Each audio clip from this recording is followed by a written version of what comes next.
What's good, Internet? My name is Attack Slug, and welcome back to SmackDown vs. Raw 2009 on the Xbox 360, playing that road to WrestleMania with Batista and Rey Mysterio. And today starts off with a tag team match against the Brothers of Destruction.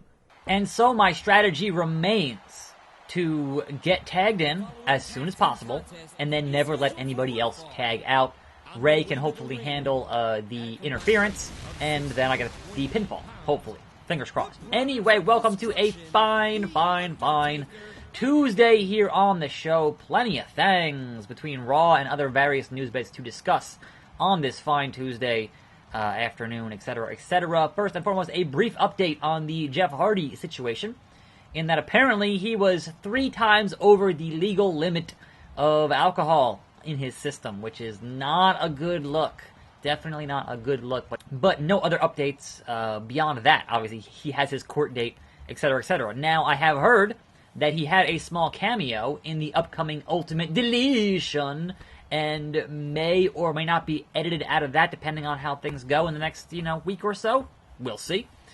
And then, speaking of the Undertaker, my Undertaker, apparently also being booked for that greatest Royal Rumble in Saudi Arabia next month, April the 27th, I think it was, with the 50 superstars in that. So yeah, I'd say pretty good chance he's going to work WrestleMania against John Cena if he's also booked in that Royal Rumble afterwards. Obviously, having a Royal Rumble is a lot less intensive than a match, a one-on-one match, but if he is back in ring shape and not totally done because of the whole hip issue we had last year, then that certainly bodes well for a Mania match with one Doctor of Thugonomics, if you will.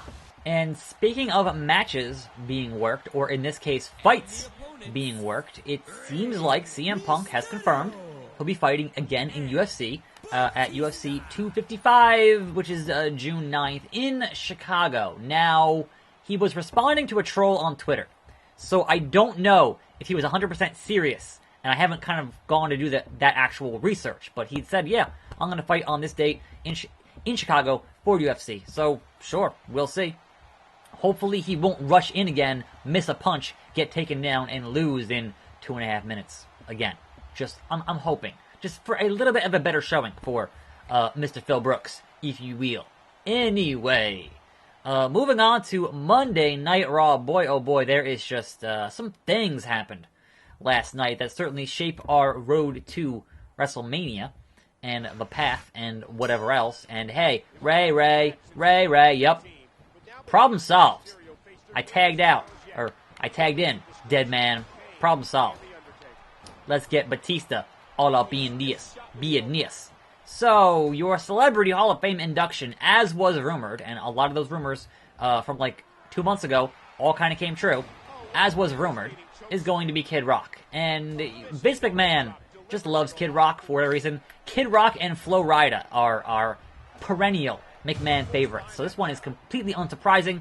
It is a bummer that we're going to get Kid Rock before, say, Motorhead, but that kind of is what it is. It's not a real Hall of Fame. Like, there's no building, there's no place to go for it's not a real thing. It's whoever Vince wants to put in that particular year. And last year, we didn't even get a celebrity wing, because it was supposed to be Shaq who was going to fight Big Show, and then he bailed on that match. So that just didn't happen. Good job, Shaq.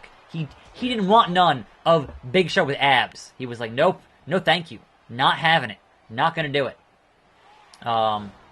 Hey Kane, I'm beating up your bro. What you gonna do? Nothing. And like it. Anyway, so there's your celebrity wing. I'm not sure who's going to induct him. I kind of don't care. And it does kind of lend a little bit of credence to the fact that people were like, well, since Taker last year left his, really? Ray, you messed up. You messed up, Ray. You botched it. Since Taker left his gloves and, gloves and hat and whatnot in the ring last year, people are like, well, is that going to be the return of the American Badass Undertaker for this WrestleMania? And considering he appeared at Raw 25 without the hat and the gloves. He has, like, you know, the cloak and whatnot, but not quite the same bit of business from the dead man. That could further, hey, if you're going to have Kid Rock there anyway, and Kid Rock did that American Badass entrance, then why wouldn't you have that happen? I mean, sure. It's not Limp Bizkit, but, you know, sure. Come on, Ray. Come in here and do a thing, Ray. What do you... How did I not get that pin? What even happened there? That was really weird. I don't really understand that bit of business, but... I'm just going to pin him. 1, 2... I was going to say, we've done enough damage here. It should work, but whatever. Anyway... also in your Raw announcements, the Fabulous Moolah Battle Royal to complement the Andre the Giant Battle Royal. Although Andre was not a gigantic piece of crap like Moolah was. And if any kind of mainstream media ever actually figures out that she was a gigantic piece of crap, they'll probably end up changing the name of that Battle Royal. Because, no, that's... While... The Ultimate Warrior certainly said a lot of crappy things in his time away from the business. Look into Moolah in what she actually did, mostly illegally, in the 60s and 70s and 80s and that kind of stuff. Just look into that. She's not someone you want in anything involved in the current modern-day wrestling business. So, whether or not there actually is enough heat for that to get something changed for that. Like, the entire reason they called it the Mae Young Classic, because they didn't want to call it anything to do with the Fabulous Moolah. I'm like, that's just, it's not good. So, like, yeah, do a little bit of research on that bit of business. So, there's that. Also on Raw, or also not on Raw, no Ronda Rousey.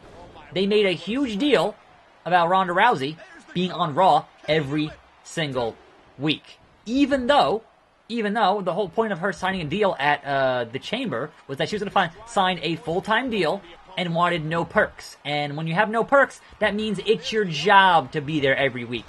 They put out a big article saying, every week between now and Mania. And then she's not there this week.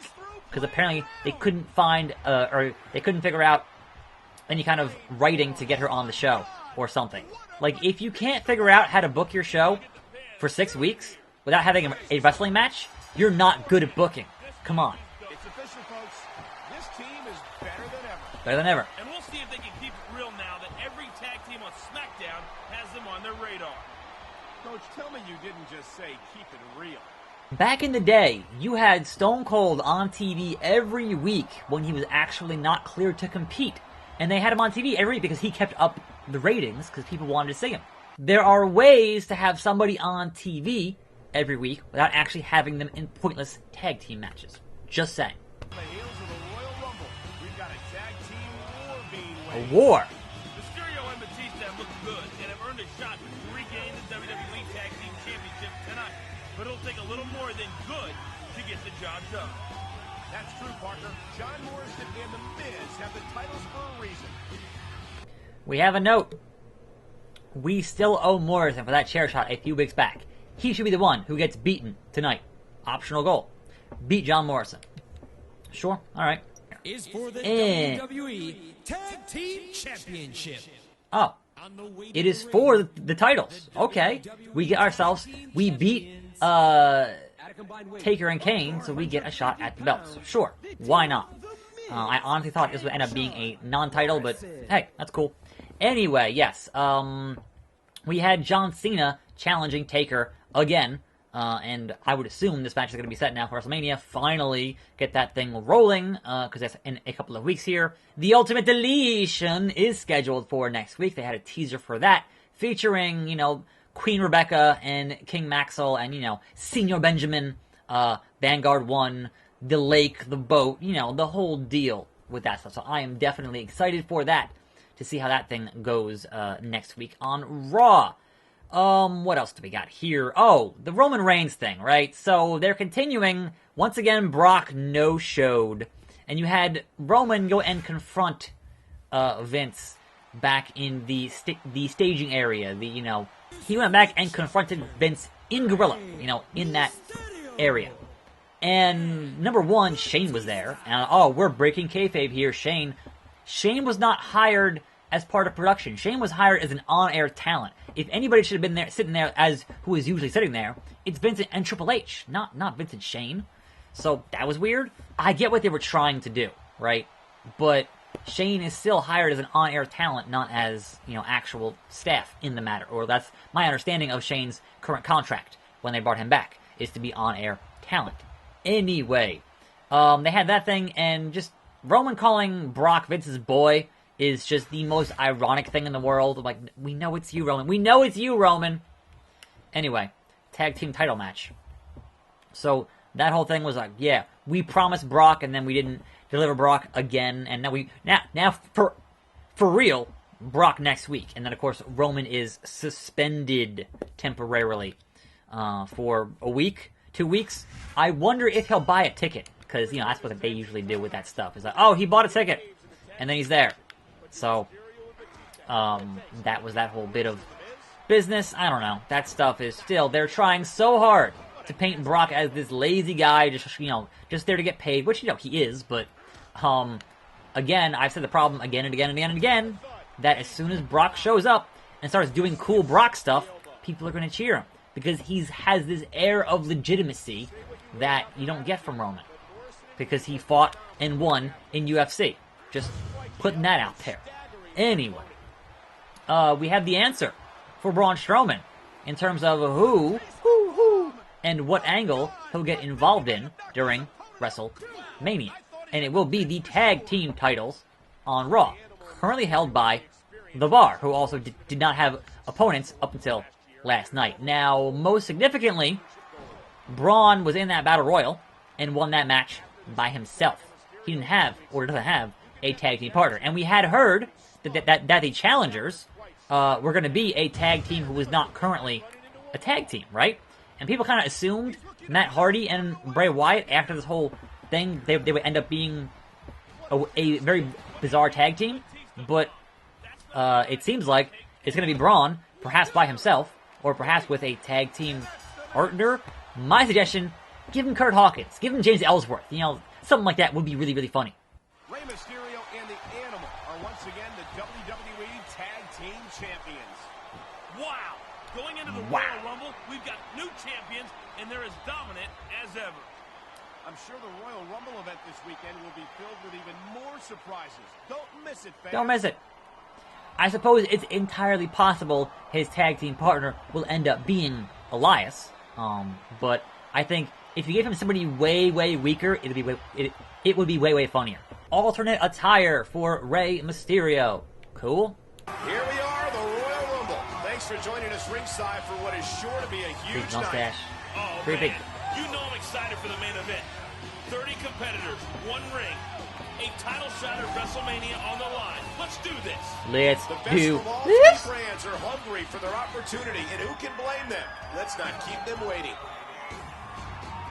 Meanwhile, what are your tag team champions doing at the Royal Rumble? Is there a rematch clause going on with the former champions? Or are we going to be in the Rumble even though we're tag team champions? Or, I don't know, but guess what? We're going to find out tomorrow. I'm Attack Slug. Thanks for watching. More videos every day. I'll see you next time right here on this channel, and I'm out.